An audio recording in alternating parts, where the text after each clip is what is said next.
This is Bud Not Buddy, Chapter 11. The car only went 30 giant steps before it commenced to bucking and finally cut right off.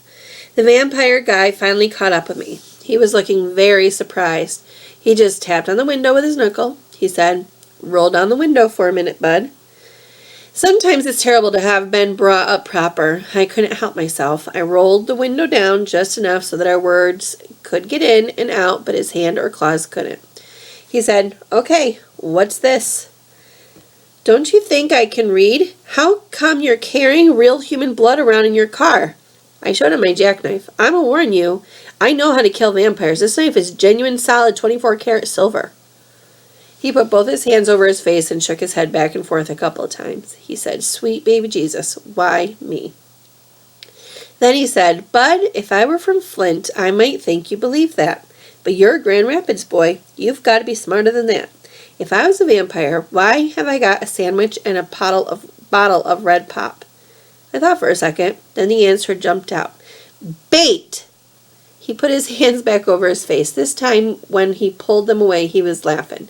He said, "Bud, if I was a vampire, I wouldn't have to catch little boys. I'd just stick my fangs into one of those bottles and have my supper. Besides, where you ever heard of a vampire that knew how to drive a car?" That made sense. In all the moving pictures I'd seen and all the books that I read about vampires, I could never think of seeing one that drove a car.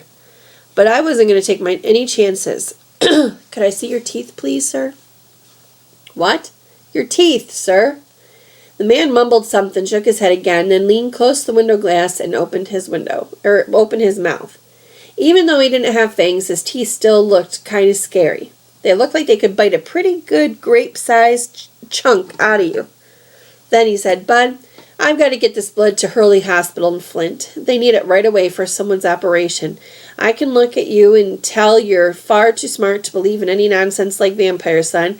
Be a good boy and open the door." I pulled the lock up for him and scooted over to the passenger side of the car. I unlocked my door just in case he had any tricks up his sleeve. He got in the car and said, "You'll never know how grateful I am to you, Bud. I'll take that horrible image of you put in the car in gear to drive away while I stood by the side of the road in Owasco, Michigan at 2:30 in the morning to my grave with me. Thank God you don't know how to drive." "No, sir, but if you'd show me some fangs, I'd learn real quick." Just in case, I watched the way he put the car in gear, so the next time something like this happened, I'd know how to make a clean getaway. Me and the man headed back toward Flint, driving over some road it took me so long to walk. Going like this, I was never going to get away from this doggone city. We hadn't been driving for a minute when he started asking a whole slew of questions that I had to be very careful about giving the right answers to. He said, "Don't you feel bad about worrying your mother like this, Bud Not Buddy?" "My mother is dead, sir." "Most of the times if you tell an adult that, they'll leave you alone, but not this man." "What? Oh, I'm sorry to hear that, Bud. So you stay with your daddy?" "Yes, sir." "Right in Grand Rapids?" "Yes, sir." "What's his name? Does he work for the railroad?" "No, sir." That seed started sticking its head out further and further. "His name is Herman E. Calloway, and he plays the biggest doggone fiddle you'll ever see." The man shouted, "What?" I said, "Really, sir, I swear for God it's the biggest fiddle in the world." He said, "I know your father. Everybody in Grand Rapids does." I didn't say anything. He'd said, "Well, I'll be. You know, at first glimpse, I wouldn't say that you look that much like Herman, but now that I look at you, I suppose you do. Of course, he's quite a bit bigger, if you know what I mean." This was the best news I'd had all day. My face nearly split in half from my giant smile. "Yes, sir. Folks say I'm the spitting image of my old man." He really started shooting the questions at me, so to stop him, I said, "Sir, could I please have the sandwich and the rest of the red pop before I answer any more questions?" He slapped his forehead and said, "Oh, I'm sorry, Bud. I was so surprised about who you were and so happy that you didn't drive off that I forgot all about our deal." He handed me the sandwich and the pop and the apple. I was so hungry that I forgot all about the scraping of the mustard off the bologna sandwich, and even like that, it was the best sandwich I'd ever had in my life. "Bud," he said, "my name's Mr. Lewis, Now, if you were about 15, 20 years older, you could call me Lefty, but you're not, so you can't. Mr. Lewis will do just fine. I shoved the part of the sandwich that I was chewing into the side of my mouth so I could say, "Yes, sir, Mr. Lewis, sir." He said, "I'm not ashamed to admit it. You gave me a scare here tonight that I'll never forget. I just know I'll be having nightmares about meeting you the rest of my life. I'll wake up in a cold sweat many a night with that picture of you in my car pulling away with the blood in the seat. I can see it all now. I'll be sound asleep deep in the middle of a Ruth Dandridge dream when all of a sudden I'll be standing on the side of the road in Owasco, Michigan at 2:30 in the morning, and I'll see my car and that blood pulling away with nothing of you showing but that little peanut head of yours peeking up over the dash." He looked at me out the side of his eye. "Anyone ever tell you got a little peanut head?" I gulped down the pop I'd been swishing around in my mouth and said, "No, sir." "Well," he said, "this may be the first time, but unless you undergo some major surgery, I'll bet it won't be the last." "Yes, sir." He waited a second, then sounded kind of disappointed when he said, "Don't take it so serious, Bud. I'm teasing you, you know." I started down the apple. "Yes, sir." "Ever been in the army, Bud?" "No, sir." "Well, I gotta tell you, I haven't heard so many sirs since I was back at Fort Gordon in Georgia training for the big war." I almost said, "Yes, sir," but I looked at him and guessed he was still teasing. I took another drink of the red pop and saw that when I was raising the bottle, I'd accidentally left some of the sandwich slip out of my mouth down into the pop. There were a couple of chunks of chewed up bread, a blob of bologna, and some mustard swimming around in that bottle. The mustard was real pretty. It looked like some kind of magical fog. Every time I moved the bottle, the mustardy smoke went into the different kind of shape. Lefty Lewis said, "How about sharing that pop, Bud?" "Uh-oh." He took one look and handed it back.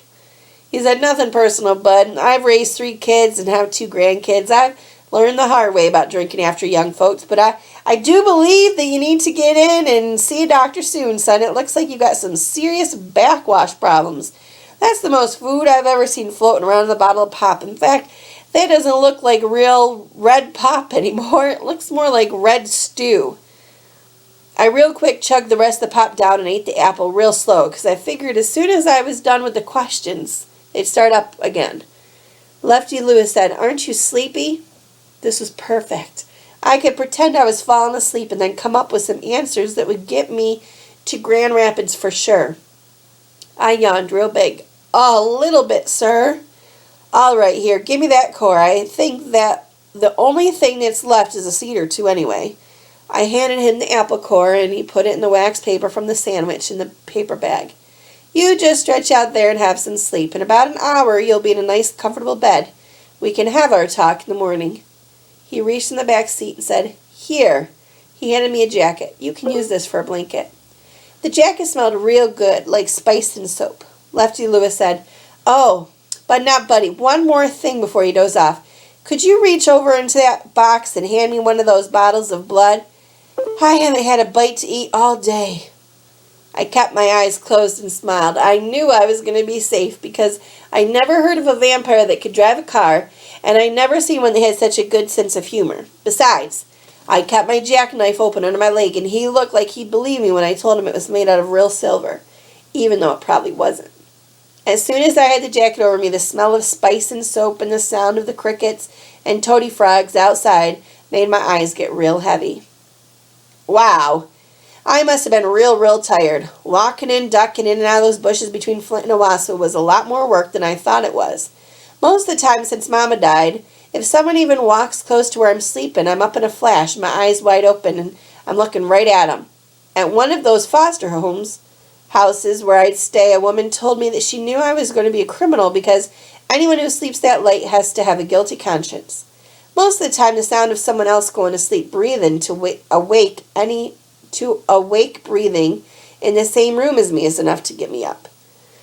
But this morning, I felt like I was at the bottom of a well, and someone had filled it with tons of thick chocolate pudding. Someone was calling my name from way up at the top of the well. She was saying, "Bud, Bud, Bud." Waves from the pudding were slogging me back and forth, back and forth. "Bud, wake up." It was the woman's voice, and her hands were trying to shake me awake. Uh-oh, This is number 29 of my rules. Rules and things number 29. When you wake up and don't know for sure where you're at, and there's a bunch of people standing around you, it's best to pretend you're still asleep until you can figure out what's going on and what you should do. I kept my eyes closed, acting like I was out cold. The woman said, Papa, what on earth are all those lumps and bumps on this baby's face? A man answered, well, he was walking all the way from Grand Rapids to Flint. It looks like he provided a pretty paltry meal for every mosquito on the way. The woman said, this poor child must be dead. I hate getting him up. I wish he could stay with us for a while, at least until he's had his sleep. Then I remembered who I was with because Lefty Lewis said, I know, but I've got to get back. He can sleep in the car on the way back to Grand Rapids. The woman rolled back the blanket they'd put over me and said, Papa, look at his legs. This boy's as skinny as a rail. Shucks, they'd taken off my knickers when they put me in this bed. Now I'm going to have to pretend I was asleep even longer, at least until I could figure a way out of being so embarrassed. Lefty Lewis said, yeah, he's puny. Good thing his legs don't touch when he walks, because if those two twigs got to rubbing against one another, he'd have a fire going on in no time. The woman said, that's not funny. He doesn't look like he's been fed right. Now, who's his father again? You said you know him. Everybody in Grand Rapids does. I'm surprised you don't remember him. He's quite a big fish there. See, I told you it was smart to pretend you're asleep some of the time. Now I was going to learn some things about my father. The woman said, what kind of man is he that he would let his child be so thin? And look at the condition of this boy's clothes. Everything is either too small for him or almost in tatters. Where is this child's mother? There is not much of a woman's touch about him. Lefty Lewis said, it seems to me that Mrs. Calloway I knew passed away a long time ago. The boy says he's 10, and I'm sure she's been dead or died quite a while before that. But you know how musicians are. There must be at least a few Mrs. Calloways I don't know anything about.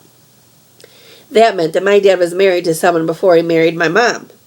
Lefty Lewis's daughter said, well, I think it's a sin. I'm of half a mind to keep this boy for a while to put some fear in his daddy's heart, but probably wouldn't even miss him. Lefty Lewis said, now you stop being so judgmental. Herman's got a reputation for being no nonsense, not mean. Does this child have any brothers or sisters? I believe he's got a sister, but she'd have to be a half-sister. She must be full-grown by now. The woman pulled the blanket back over my legs and shook me again. I was glad I could stop pretending I was asleep. I was sick and tired of hearing how skinny I am and what a mixed-up family I come from. She said real soft, Bud, wake up. Come on, sweetie, I've got a nice breakfast waiting for you. Food? I started blinking and acting like those were the first words I'd heard in the morning. I said, huh? Like I was kind of confused. The woman smiled real big and said, I can see I got your attention, didn't I? Good morning, young man. Good morning, ma'am. Good morning, Mr. Lewis, he said. Hey, you remembered my name. I'm impressed. Good morning, Walking Willie. We've got to hit the road in a bit. Better hurry up and get some food in your belly. He acted like he was whispering just to me when he said, the food in this joint ain't the best, but I guarantee after you eat here, you won't be hungry for days. This meal's going to be sitting on your stomach like a rock for a good long time. The woman said, ignore him, Bud. My father doesn't mean anything. He just can't stop teasing. I said, I know, ma'am. He told me that I had a head shaped like a peanut. The woman slapped her father on the arm. Papa, I can't believe you teased this child already. What is on your mind? Lefty Lewis rubbed his hand over my head and said, look at this noggin. I rest my case. Boy looks like George Washington Carver's experiment, sprouted legs and run off. You sure you're not from Tuskegee, Alabama, Bud? I said, no, sir. The woman sucked in her lower lip and swallowed a smile before she said, see, Bud, he can't help himself, but he really doesn't mean anything, do you, Papa?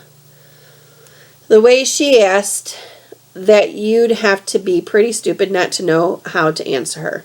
Lefty Lewis said, not a thing. It's just that you... His daughter spoke up. My name is Mrs. Sleets, Bud. Pleased to meet you, ma'am. Now, while you wash up, I'm going to go get some clothes that my boy outgrew a while ago, barely been used. So when you get dressed, you come down here and we'll eat. You chose a great day to visit. We're having a very special breakfast today. Pancakes, sausages, and toast, and a big glass of orange juice. You can meet Scott and Kim, too. How does that sound?" "That sounds real good, ma'am. Thank you very much." "Don't mention it. It's a pleasure to have such a well-mannered young visitor." Mrs. Sleet and Lefty Lewis left the room. As soon as they were a little bit down the hall, I could hear her start in on scolding her father again. "I just can't believe it. You know, Mama was right about you." All I could hear next was him mumbling some answer, then her slapping his arm again. After I got out of the bathroom, I saw that Mrs. Sleet had put some clean clothes on my bed. My old clothes were gone, except for my drawers, which I hadn't taken off. She'd even put clean drawers out for me, so when I put them on, I stuck my old ones down in the pocket of my new pants. I could ditch them when I got to Grand Rapids. It's too embarrassing to have strangers looking at your dirty drawers, even if a stranger is as nice as Mrs. Sleet. The new clothes were just a little too big, but they were long pants and not knickers, so I didn't care. I rolled cuffs into the pants and sleeves, and they fit pretty doggone good. Man, my first pair of trousers! I let my nose lead down the hall to where smell pancakes and toast was coming from. The Sleets had a room for eating, and it was a great big table right in the middle of it. The first thing I noticed was a huge pile of pancakes sitting on blue and white plate on top of the table. Lefty Lewis was sitting with Mrs. Sleet's kid. The little girl had a big smile, and the boy was looking at me kind of hard. It wasn't one of those put-up-your-dukes looks. It was just a look like one dog gives another dog that might be passing through the neighborhood. Lefty Lewis said, "Bud, these two worrisome midgets are my favorite grandkids. Kim is my favorite granddaughter, and Scott is my favorite grandson. Of course, they're my only grandkids, so in all fairness, you'd have to say they were also my least favorite grandkids." These two kids had had a lot of practice being around their teasing old granddad because they didn't pay him no mind at all. I said, "Hi, my name's Bud, not Buddy." The little girl said, "Well, that's a strange name, Bud, not Buddy." And even though she was kind of young and scrawny to be teasing folks, I could tell that was exactly what she was doing. Lefty Lewis laughed and said, "That's my girl." Then he went into the kitchen. Scott looked up to make sure the grown folks weren't around and said, "You really run away from home?" I had to stop and think. It was one thing to lie to a grown-up. Most times adults want to hear something that lets them take their attention off you and put on something else. That makes it easy and not too bad to lie to them. You're really just giving them what they want. It's different when you lie to another kid. Most times, kids really do want to know what they're asking you. I guess I've been thinking too long because he said, "You run all the way from Grand Rapids to Owasso? Was it because your daddy used to beat you?" I could answer that with a swear for God truth. "Shucks, my daddy never laid a hand on me in my life." "Then how come you run?" "I didn't like where I was." Well, that wasn't a lie. "Well, if you're lying about your daddy beating you, you'd better scram right after breakfast, because my Gramps is taking you straight back home." "My daddy never laid a hand on me." The little girl said, "Scott, you talk too much. Let him sit down." Then she told me, "Mama's going to be bringing the sausages in a minute. You like sausages?" "Uh-huh." I had never had sausages before, but if that was what was making the house smell so good, I was going to love it. Kim said, "Good, because my grandpa brought them all the way from Grand Rapids. He always brings good food, and when we're going to share it with you, because Mama says you're a special guest and we have to treat you nice." "Am I being nice?" "So far." "Good. I'll make a deal with you." Uh-oh. "What kind of deal?" "I'll sing a song that I made up all by myself, and when I'm done, I get to ask you one question. You have to answer and cross your heart to tell the truth." Well, this didn't sound too bad. "Okay. Here goes. It took me a very long time to make this song up, so I hope you like it." The boy said, "Oh, brother." Kim sang, "Mommy says no, Mommy says no. I listen, you don't. Wah ha ha. The building falls down, the building falls down. You get crushed, I don't. Wah ha ha." Boy, that was about the worst song I'd ever heard. Kim stood up and bowed like a princess. I clapped my hands together, kind of soft under the table. She said, "Thank you very much." Scott just shook his head. Kim said, "Okay, that's my part of the deal. Now you've got to keep your part and answer any question I ask. Now you can tell me all about how your mother died." Scott's foot kicked her under the table. I said, "Who told you my mama died?"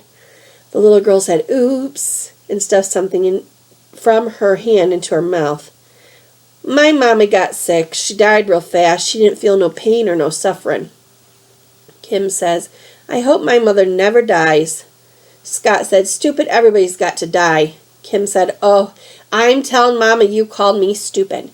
He said, you do, and I'll tell her that you've got one of those pancakes in the pocket of your dress. She shut right up. I told her, he's right. Everybody's got to die. I'm not sad unless they do it real slow and suffer. My mama died so quick and painless that she didn't even have time to close her eyes, and she didn't have time to make a face like she was hurting. Both of Lefty Lewis's grandkids looked real surprised at this news. Mrs. Sleet came into the room with another pale or blue plate covered with little round pieces of meat. Those had to be the sausages. She saw the way her kids were looking at me with their mouths half open and said, now you two aren't talking Bud's ear off, are you? Scott said, no, Mama, I'm not, but Kim's coming real close to.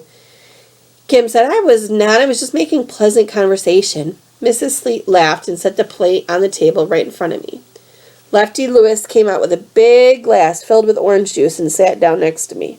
Mrs. Sleet sat down and said, Scott and Kim, would you say grace, please?